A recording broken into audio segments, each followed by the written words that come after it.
একবার এক শিষ্য গৌতম বুদ্ধকে জিজ্ঞেস করেছিলেন, আমাদের জীবনে যখন সমস্যা আসে সেগুলি থেকে কিভাবে মুক্তি পাব। তখন বুদ্ধ বলেছিলেন, আমরা আমাদের সমস্যার প্রতি যেমনভাবে মানসিক দৃষ্টিভঙ্গি রাখব, সেইভাবেই মানসিক অবস্থার পরিবর্তন হবে। প্রথমে আমাদের এই সমস্যার মূল কারণগুলো বোঝার চেষ্টা করতে হবে, সেটি কোথা থেকে তৈরি হয়েছে। তারপর এই কারণগুলি থেকে নিজেকে দূরে রাখার উপায়গুলি খোঁজার দিকে মনোনিবেশ করতে হবে। তখন শিষ্য বললেন যে এই সমস্যাগুলি বারবার ফিরে আসে, কিভাবে এর থেকে মুক্তি পাবো।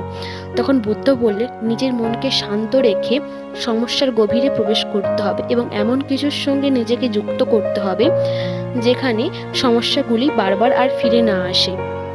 মনে রাখবেন, একটি শান্তিপূর্ণ মন এবং চিন্তাশীল পদ্ধতি আপনাকে আপনার জীবনের সমস্ত রকম অসুবিধা কাটিয়ে উঠতে সাহায্য করবে।